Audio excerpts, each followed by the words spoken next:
Bonjour à tous, je m'appelle Albert Lannes, bienvenue sur ma chaîne.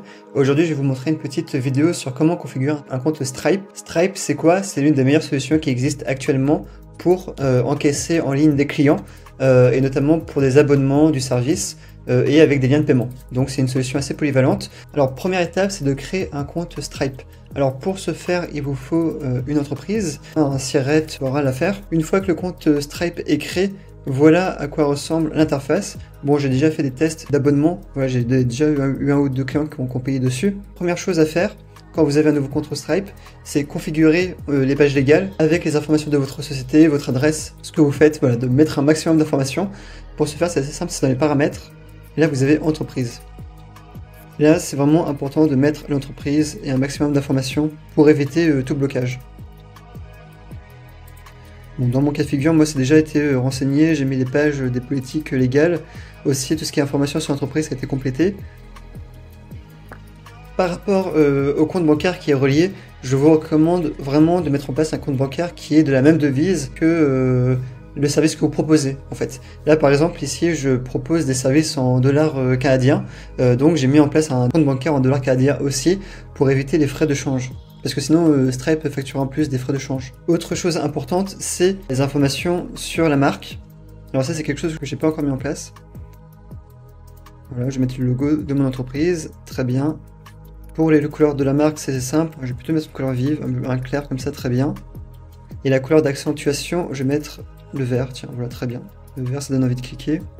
Voilà, là c'est pas mal. Et j'ai une preview. Donc j'enregistre. On peut aussi configurer voilà, un portail client.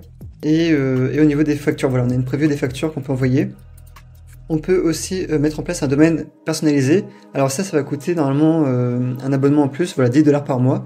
Mais voilà, on peut configurer un sous-domaine. Moi, je vous recommande fortement de mettre en place un sous-domaine comme bill. Votre nom de domaine, facture ou paiement en ligne, enfin paiement. Votre nom de domaine.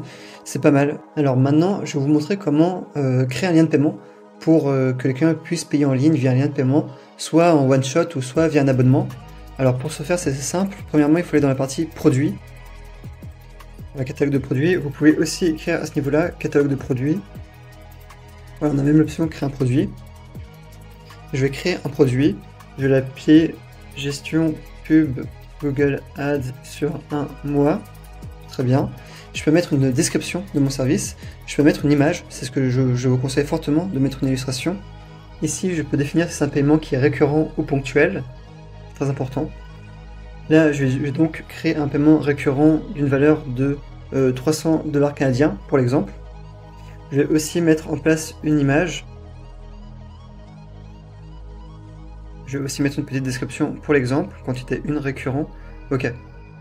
Ici, on peut mettre que les taxes sont comprises dans le tarif ou non. En fonction des pays, les taxes sont à configurer en plus. Alors par exemple, en France, il y a TVA.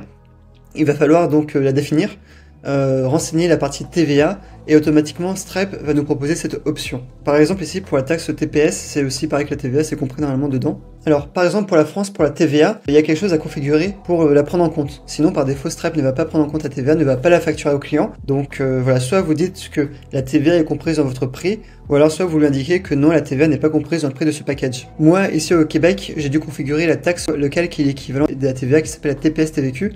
Voilà, bon, donc là j'ai mon produit, c'est un abonnement. Avec ce produit, nous pouvons déjà créer un lien de paiement. Je vais vous montrer comment faire d'ailleurs. Donc, on va dans Payment Links. Et là, on peut créer un nouveau lien de paiement. Donc, on peut sélectionner le produit qu'on vient de créer.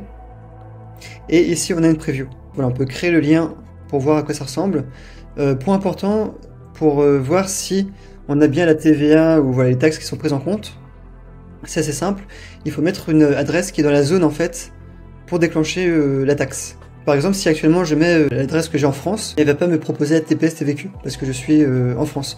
Par contre, si je mets une adresse québécoise, eh ben, il va me la proposer. Pareil pour la TVA. Si on est en France, il va proposer la TVA, mais par défaut, il va la cacher en fait. Bon, ça c'est une chose. Maintenant, je vais vous montrer quelque chose un peu plus élaboré avec les liens de paiement. On peut par exemple combiner plusieurs produits ensemble. C'est ce que je vais vous montrer tout de suite. Donc, on va retourner au niveau des produits et je vais ajouter un nouveau produit. Je vais l'appeler installation des tags Google Ads. Je vais mettre le prix à ce niveau-là.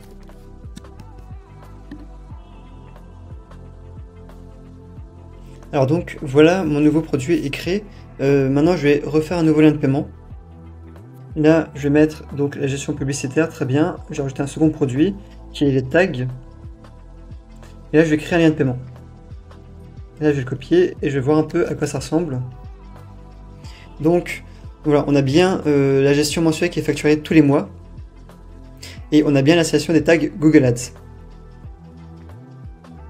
Et si je précise le Canada, et si là du coup je précise mon adresse au Canada, et du coup là si je précise mon adresse au Canada, il va directement me proposer du coup les taxes qui sont liées à mon package. Donc voilà pour le lien de paiement. Maintenant, quelques fonctionnalités qui sont plutôt sympas. À ce niveau-là, une fois que votre produit est créé, vous pouvez aussi l'insérer directement sur votre site web, voilà, en code, en HTML. Voilà, vous abonner. Il y a plusieurs styles et le code est très simple à modifier, c'est plutôt sympa pour le coup. Autre chose, vous pouvez aussi proposer à vos clients une interface qui est hébergée directement sur Stripe pour qu'ils puissent gérer eux-mêmes leur abonnement. Alors pour ce faire, c'est très simple, il va falloir aller dans la partie portail client, dans les paramètres de billing, très bien. Et là du coup on peut activer un lien et en fait ça permettra du coup au client de s'identifier et de pouvoir voir un peu ce qu'il a payé et aussi pouvoir récupérer les factures directement par lui-même.